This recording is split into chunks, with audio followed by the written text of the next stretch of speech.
ജനുവരി 26 നമ്മൾ ഇന്ത്യക്കാർക്ക് വളരെ പ്രൗഡായിട്ടുള്ളൊരു ദിവസമാണിത്. 2025 ജനുവരി 26 കഴിഞ്ഞ വർഷം നമ്മുടെ അഭിമാന താരമായ doctor sister Noel rose CMC ന്യൂഡൽഹിയിൽ വെച്ച് നടന്ന റിപ്പബ്ലിക് ഡേ പരേഡിൽ NSS ടീമിന്റെ കണ്ടിജന്റ് ലീഡറായി പങ്കെടുത്തു. എല്ലായിടത്തുമുള്ളൊരു സ്റ്റീരിയോടൈപ്പാണ് ഈ സിസ്റ്റേഴ്സ് പള്ളിയും പ്രാർത്ഥനയും മാത്രമായിട്ട് മുന്നോട്ട് പോകുന്ന ആൾക്കാരാണെന്ന്.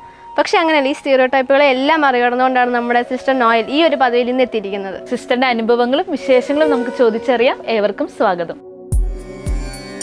വന്ദേ മാതരം, വന്ദേ മാതരം.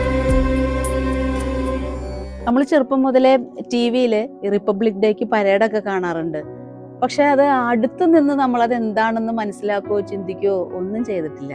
കഴിഞ്ഞ വർഷം റിപ്പബ്ലിക് ഡേ പരേഡുമായി ബന്ധപ്പെട്ട് ഡൽഹിയിൽ 1 മാസത്തോളം ക്യാമ്പിൽ കഴിയുകയും കുട്ടികൾ അതിനുവേണ്ടി ഒരുക്കുകയും ചെയ്തപ്പോഴാണ് എന്താണ് റിപ്പബ്ലിക് ഡേ, എന്താണ് പരേഡ്, അതിൻ്റെ ഇമ്പോർട്ടൻസ് എന്താണ്, അതിൻ്റെ ഒരു ഫീൽ എന്താണ് എന്നൊക്കെ എനിക്ക് ശരിക്കും മനസ്സിലായത് അപ്പോഴാണ്.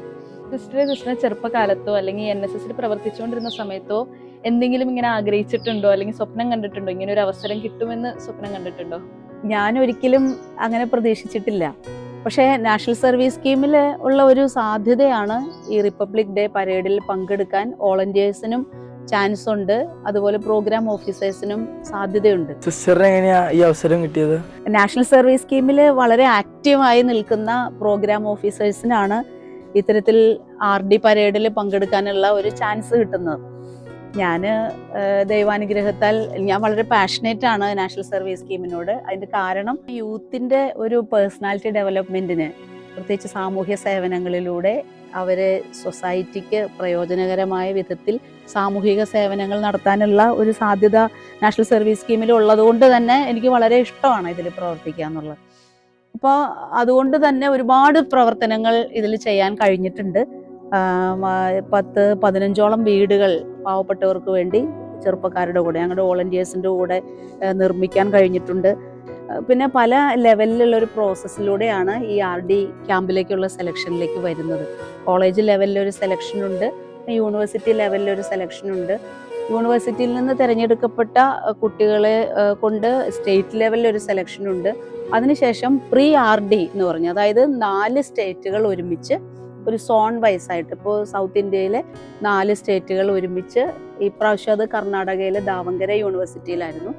അവിടെ വെച്ച് ഒരു സെലക്ഷൻ ഉണ്ട്. അപ്പോൾ പ്രോഗ്രാം ഓഫീസർക്ക് അവിടെ ഇൻ്റർവ്യൂ ഉണ്ട് അവിടെ വരുന്ന. അങ്ങനെ ആ ഇൻ്റർവ്യൂവിലൂടെയും നമ്മുടെ പ്രവർത്തന മികവും പരിഗണിച്ചിട്ടാണ് ഈ സെലക്ഷനിലേക്ക് വരുന്നത്. ഒരു യൂണിവേഴ്സിറ്റിയിലെ പ്രവർത്തനങ്ങൾക്ക് വളരെ മികച്ച പ്രവർത്തനങ്ങൾ കാഴ്ചവെക്കുന്ന, വളരെ കമ്മിറ്റഡ് ആയിട്ട് NSSൽ പ്രവർത്തിക്കുന്ന പ്രോഗ്രാം ഓഫീസേഴ്സിനാണ് ഇങ്ങനെ ഒരു സെലക്ഷൻ കിട്ടുക. അപ്പോൾ തീർച്ചയായിട്ടും ഒരുപാട് കടമകൾ കടന്നാണ് ഈ ഒരു സ്റ്റേജിൽ എത്തിയിരിക്കുന്നത്. അപ്പോൾ ഒരുപാട് അഭിനന്ദനങ്ങൾക്ക് അർഹയാണ് സിസ്റ്റർ. ഒരു ഹാർട്ടി കൺഗ്രാറ്റുലേഷൻസ് ഒന്നുകൂടി. അപ്പൊ സിസ്റ്റർ 1 മാസം അവിടെ ആയിരുന്നു എന്നല്ലേ പറഞ്ഞത്? അപ്പൊ ഈ 1 മാസം എന്താ ചെയ്തുകൊണ്ടിരുന്നത്? 1 മാസം കുട്ടികൾക്ക് വളരെ സ്ട്രിക്റ്റ് ആയിട്ടുള്ള പരിശീലനമാണ്. രാവിലെ ആദ്യത്തെ ഒരു 12 ദിവസം രാവിലെ 5:30 ഉണർന്ന് 5 മണിക്ക് ഉണർന്ന് 5:30 എല്ലാവരും ഒരുമിച്ച് കൂടണം. പിന്നെ രാവിലത്തെ മോർണിംഗ് അസംബ്ലി ഉണ്ട്. അതിനുശേഷം ഇവർക്ക് കുറച്ച് യോഗ പ്രാക്ടീസസ് ഉണ്ട്. ഒരു ബ്രേക്ക്ഫാസ്റ്റിന്റെ സമയം വരെ ഒരു വാമിംഗ് അപ്പാണ്, ചെറിയ എക്സർസൈസ് ഒക്കെയാണ്.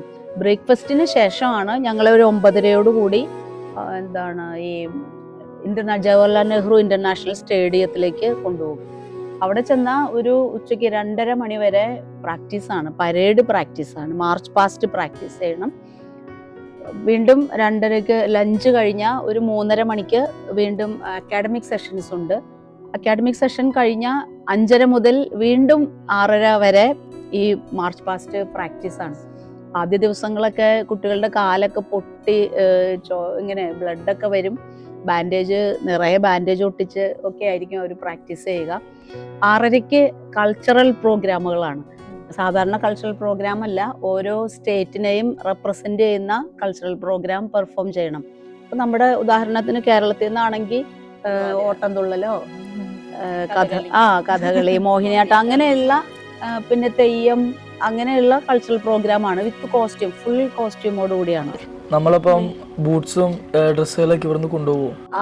അതെല്ലാം ആദ്യം പോകുമ്പോൾ നമുക്ക് വേണ്ട കുറച്ച് യൂണിഫോം, ട്രാക്ക് സ്യൂട്ടും ഒക്കെ കൊണ്ടുപോകണം, ബൂട്ട്സ് ഒക്കെ കൊണ്ടുപോകണം. പക്ഷെ അവിടെ ചെന്ന് കഴിയുമ്പോൾ ഒരു 3-4 ജോഡി ട്രാക്ക് സ്യൂട്ടുകളും ഈ ബൂട്ടെല്ലാം അവിടെ നിന്ന് നമുക്ക് തരും.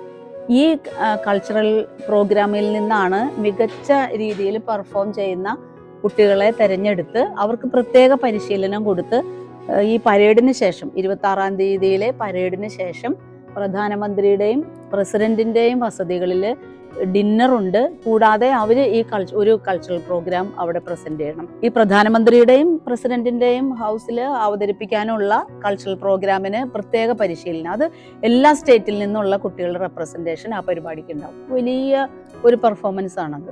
ആ കുട്ടികൾക്ക് അതിനുള്ള ഭാഗ്യമൊക്കെ കിട്ടി. പ്രസിഡന്റിന്റെ കൂടെ തന്നെ.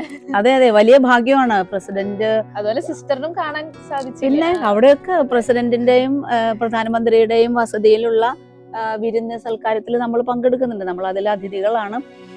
അതുപോലെ നമ്മുടെ ഈ കൾച്ചറൽ പെർഫോമൻസിലേക്കും നമ്മുടെ കേരളത്തിൽ നിന്ന് പോയ 12 കുട്ടികളിൽ 2 കുട്ടികൾ ഒഴിച്ച് ബാക്കി 10 പേരും ഈ കൾച്ചറൽ പ്രോഗ്രാമിൽ ഉണ്ടായിരുന്നു. അപ്പൊ ഇവിടുന്ന് കുട്ടികളെ സെലക്ട് ചെയ്യുമ്പോൾ പരേഡിന്റെ മാത്രമല്ല, അവരുടെ പേഴ്സണാലിറ്റി പരിശോധിക്കുന്ന തരത്തിലുള്ള ഇന്റർവ്യൂ ഉണ്ട്, കൾച്ചറൽ പെർഫോമൻസ് നടത്തിയുള്ള ഒരു തെരഞ്ഞെടുപ്പുണ്ട്, അതുപോലെ പരേഡ്, ഫിസിക്കൽ ഫിറ്റ്നസ്, ഇത്തരം കാര്യങ്ങളെല്ലാം പരിശോധിച്ചിട്ടാണ് അത് ചെയ്യുക.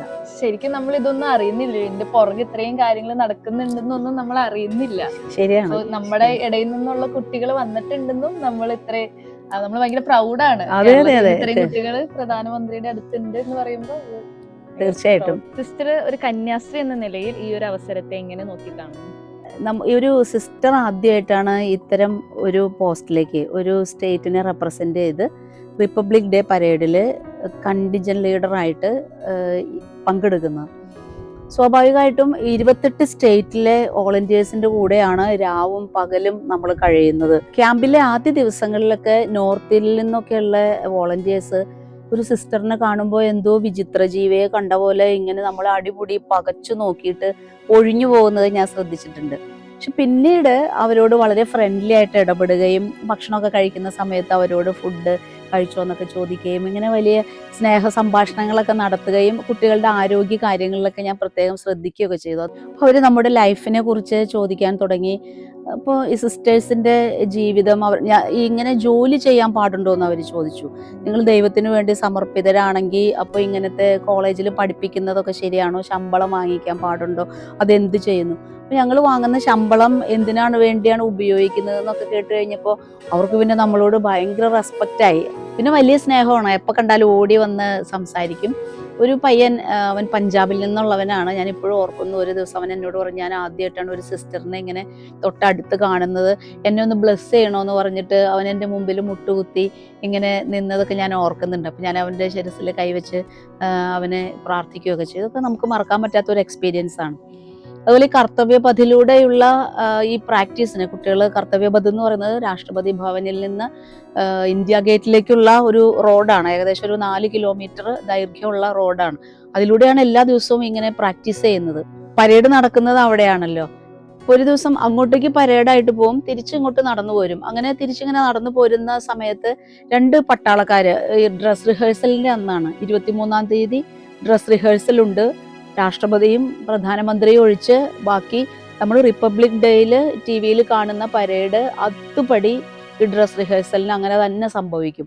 ടൈമിംഗ് എല്ലാം ചെക്ക് ചെയ്ത് അങ്ങനെ അങ്ങോട്ടേക്ക് പരേഡ് ചെയ്ത് പോകുന്നവര് തിരിച്ച് ഇങ്ങോട്ടേക്ക് വെറുതെ നടന്നു പോരും, സംസാരിച്ചൊക്കെ ഇങ്ങനെ പോരും. അപ്പം അങ്ങനെ വരുമ്പോൾ ഒരു ദിവസം ഈ പട്ടാളക്കാർ നമ്മൾ കണ്ടിട്ടുണ്ടല്ലോ പരേഡിന് ഇങ്ങനെ തലപ്പാവൊക്കെ വെച്ച് പ്രത്യേക യൂണിഫോമിലാണ് അവര് ഈ പരേഡിൽ പങ്കെടുക്കുന്നത്. അപ്പൊ 2 പട്ടാളക്കാർ എന്നെ ഉറക്കെ വിളിച്ചിട്ട്, സിസ്റ്റർ നോയൽ സുഖാണോ എന്ന് ചോദിച്ചു.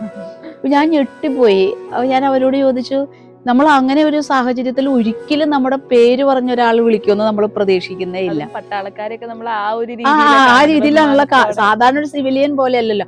അതും ഈ വേഷത്തില് ഇവര് പരേഡിന്റെ യൂണിഫോമിലാണ്. അപ്പൊ ഞാൻ അവരോട് ആദ്യം തന്നെ ചോദിച്ചു, നിങ്ങൾക്ക് എന്നെ എങ്ങനെ അറിയാമെന്ന് ചോദിച്ചു. അപ്പൊ അവര് പറഞ്ഞ്, നിങ്ങളല്ലേ ഇപ്പൊ ഇവിടെ ഡൽഹി മുഴുവൻ ചാനലിലും നിങ്ങൾ നിറഞ്ഞു നിൽക്കുകയാണ്, നിങ്ങളുടെ പേര് വരെ ഞങ്ങൾക്ക് കാണാം പാടമായി, സിസ്റ്റർ നോയൽ തന്നെയല്ലേ എന്ന് ചോദിച്ചു. അപ്പോൾ അതൊക്കെ വലിയ സന്തോഷത്തിന്റെ അങ്ങനത്തെ ആ ഡൽഹിയിലെ കർത്തവ്യ പതില് നമ്മളെ പേര് പറഞ്ഞ് സിസ്റ്ററേന്ന് പറഞ്ഞ് വിളിച്ചു സുഖല്ലേ എന്ന് ഇവിടത്തെക്കാളും ഫേമസ് ആണ് സിസ്റ്റർ അവിടെ.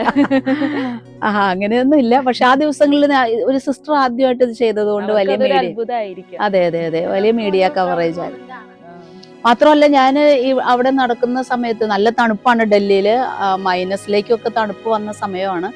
അപ്പൊ ഞാൻ നിവൃത്തിയുള്ളിടത്തോളം ഈ തണുപ്പിന്റെ വസ്ത്രങ്ങളൊക്കെ ഉള്ളിൽ ധരിച്ചിട്ട് ഈ ഹാബിറ്റും ഉടുപ്പ് പുറത്ത് കാണിക്കാൻ ഞാൻ ശ്രമിച്ചിരുന്നു. അതിന്റെ കാരണം അതൊരു സാക്ഷ്യമാണ്. നമ്മൾ സിസ്റ്റേഴ്സ് ഒരു ക്രിസ്ത്യൻ റിലീജിയന്റെയും അതുപോലെ തന്നെ ഈ ഒരു റിലീജിയസ് ഒരു സിസ്റ്ററിന് ഇത്തരം രാജ്യത്തിന്റെ പരമോന്നതമായ ഇത്തരം പരിപാടികളിൽ ഔദ്യോഗികമായി പങ്കെടുക്കാൻ കഴിയും എന്നുള്ളത് ഒരു വലിയ സാക്ഷ്യമായിട്ട് എനിക്ക് തോന്നി. നമ്മുടെ ഈ വസ്ത്രം, എൻ്റെ സന്യാസ വസ്ത്രം എല്ലാവരും പെട്ടെന്ന് ശ്രദ്ധിക്കണം എന്ന് എനിക്ക് ആഗ്രഹം ഉണ്ടായിരുന്നു. അങ്ങനെ ഞാൻ ഈ സിസ്റ്ററായിട്ട് തന്നെ ഇങ്ങനെ നടന്നു പോകുമ്പോൾ ഈ പ്രധാനമന്ത്രിയുടെ സെക്യൂരിറ്റി ഫോഴ്സിലെ ഉദ്യോഗസ്ഥര് ഭയങ്കര സെക്യൂരിറ്റി ചെക്കിംഗ് ഉണ്ട് അവിടെ. അപ്പോൾ പെട്ടെന്ന് ഒരു സിസ്റ്ററെ കാണുമ്പോൾ വളരെ റയർ ആയിട്ടുള്ള ഒരു സാഹചര്യം ആയതുകൊണ്ട് അവർ ഞെട്ടി എൻ്റെ അടുത്ത് വന്ന് ഇങ്ങനെ എന്നെ അടിമുടി ഇങ്ങനെ നോക്കും. ഞാനെങ്ങാനും വഴിതെറ്റി കർത്തവ്യപഥത്തിലേക്ക് കയറിയതാണോ എന്നൊക്കെ അവരിങ്ങനെ ഇങ്ങനെ അത്ഭുതപ്പെട്ട് എന്നെ ഇങ്ങനെ നോക്കും. അപ്പോൾ കഴുത്തില് ഈ ID കാർഡ് ഉണ്ടാവും, പ്രധാനമന്ത്രിയുടെ സെക്യൂരിറ്റി ഫോഴ്സിൽ നിന്നുള്ള ID കാർഡാണ്. അതിങ്ങനെ സൂക്ഷിച്ച് അവരിങ്ങനെ നോക്കി വായിച്ചു നോക്കിയിട്ട് എൻ്റെ മുഖത്ത് നോക്കിയിട്ട് അങ്ങനെ അങ്ങ് പോകും. അപ്പോൾ എനിക്കതൊക്കെ വലിയ കൗതുകമായിട്ട് തോന്നിയിട്ടുണ്ട്. അങ്ങനെ ഒരു സാഹചര്യത്തിൽ രാജ്യ തലസ്ഥാനത്ത് ഇത്രയും പ്രൗഡായിട്ടുള്ള, രാജ്യത്തെ സംബന്ധിച്ചിടത്തോളം അതിൻ്റെ ഏറ്റവും പ്രൗഡായിട്ടുള്ള ഒരു മൊമെന്റ് എന്താണെന്ന് ചോദിച്ചാൽ അത് റിപ്പബ്ലിക് ഡേയുടെ ആഘോഷം തന്നെയാണ്. അതിൻ്റെ കാരണം ഈ രാജ്യത്തിൻ്റെ പരമോന്നത ഡെമോക്രാറ്റിക് കൺട്രി, അതിൻ്റെ ഏറ്റവും പരമോന്നതമായ ഒരു ആഘോഷമാണ്. അതിൽ ഔദ്യോഗികമായി പങ്കെടുക്കാൻ കഴിയുക എന്നുള്ളത് വലിയ ഭാഗ്യമായിട്ട് കരുതുകയാണ്. ഇനി വരുന്ന കുട്ടികൾക്കും സിസ്റ്റർ ആവാൻ ആഗ്രഹിക്കുന്നവർക്കും ശരിക്കും ഇതൊരു മൊമെന്റ് തന്നെയാണ്. അവർക്ക് ഇതൊരു ഇൻസ്പിറേഷൻ ആയിരിക്കും സിസ്റ്ററിന്റെ ഈ ഒരു മാതൃക. സിസ്റ്റേഴ്സ് ആണെങ്കിലും നമുക്ക് വൈദികരാണെങ്കിലും, അതെ അതെ, വൈദികരാണെങ്കിലും ആർക്കു വേണമെങ്കിലും, ആരെയും ഇതിൽ നിന്നൊന്നും മാറ്റി നിർത്തുന്നൊന്നുമില്ല. ആർക്കു വേണമെങ്കിലും പങ്കെടുക്കാനുള്ള സാധ്യതയുണ്ട്. അത് എൻ്റെ ജീവിതത്തിലേക്ക് ഒരു വലിയ ദൈവാനുഗ്രഹമായിട്ട് അത് വന്നതായിട്ട് ഞാൻ മനസ്സിലാക്കുകയാണ്. അപ്പൊ ഇതിനുവേണ്ടി ആഗ്രഹിക്കുന്ന കുട്ടികളോട് ഇപ്പൊ എന്താ പറയാനുള്ളത്? ഇതിനുവേണ്ടി ആഗ്രഹിക്കുന്ന കുട്ടികളെ NSSന്റെ കെയർ ഓഫിൽ NCCക്കും ഇങ്ങനെ പരേഡുണ്ട്. സൈനികനല്ലാത്ത 2 വിഭാഗം ആകെ പങ്കെടുക്കുന്നത് NCCയും NSSും ആണ്. അപ്പൊ അതില് വളരെ ആക്റ്റീവായി നിൽക്കുക, എന്താണ് ഫിസിക്കൽ ഫിറ്റ്നസ്, ഇതിന്റെ പ്രവർത്തനങ്ങളിൽ എത്രമേൽ സിൻസിയർ ആയിട്ടും ആക്റ്റീവായിട്ട് നിൽക്കുന്നുവോ അവരെയാണ് ആ ഒരു സെലക്ഷൻ പ്രോസസ്സിൽ നിന്ന് ഒരു ഘട്ടത്തിൽ നിന്ന് അടുത്ത ഘട്ടത്തിലേക്ക് അവർക്ക് കയറാൻ കഴിയുക. ആത്മാർത്ഥമായിട്ട് പരിശ്രമിച്ചാൽ. അതെ അതെ അതെ അതെ, നല്ല പേഴ്സണാലിറ്റി ആയിരിക്കണം, സിൻസിയർ ആയിട്ടുള്ള രാജ്യസ്നേഹം ഉണ്ടാകണം, ഹാർഡ് വർക്കിംഗ് ആയിരിക്കണം. എത്രമേൽ കഷ്ടപ്പെടാൻ തയ്യാറാകുന്നു എന്നുള്ളത് വളരെ പ്രധാനമാണ്. പിന്നെ ഇതിൽ അച്ചടക്കമാണ് അങ്ങേയറ്റം ശ്രദ്ധേയമായിട്ടുള്ളത്. ഈ യൂത്തിനെ സംബന്ധിച്ച് അച്ചടക്കമൊക്കെ ആവശ്യമുണ്ടോ എന്ന് ചിന്തിക്കുന്ന സമയത്ത് ഈ പരേഡ് ശ്രദ്ധിച്ചിട്ടില്ലേ? പരേഡിന്റെ ഏറ്റവും വലിയ സൗന്ദര്യം എന്താണ്? അച്ചടക്കമാണ്. ഒരേ മട്ടിൽ പോകുന്ന അല്ലേ അംഗചലനങ്ങൾ വളരെ പ്രധാനപ്പെട്ടതാണ്. ഒരാളുടെ ഒരു അംഗചലനം ഒരു ചെറിയ വ്യത്യാസം വന്നാൽ അതിന്റെ മുഴുവൻ സൗന്ദര്യവും നഷ്ടപ്പെട്ടു. അപ്പൊ അച്ചടക്കത്തിനൊരു വലിയ സൗന്ദര്യമുണ്ട്. മാത്രമല്ല അച്ചടക്കമാണ് ശക്തി. ഈ പരേഡ് എന്താണ്? ഇന്ത്യയുടെ വിവിധ സേനകളിലെ ശക്തിയും അവരുടെ നേട്ടങ്ങളും പ്രകടിപ്പിക്കുന്നതാണ്. അത് പ്രകടിപ്പിച്ച് രാജ്യം ആഘോഷിക്കുകയാണ്, സന്തോഷിക്കുകയാണ്, അഭിമാനിക്കുകയാണ്.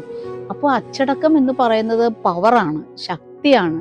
അതും കൂടെ പുതിയ കാലത്തെ ആളുകൾ തിരിച്ചറിയേണ്ടത് വളരെ അത്യാവശ്യമാണ്. പരേഡ് എന്ന് പറഞ്ഞാൽ വെറുതെ അതൊരു പരിപാടിയല്ല, അതൊരു വലിയ മാനസിക പരിശീലനവും വലിയ അഭിമാനത്തിന്റെ മുഹൂർത്തവുമാണ്.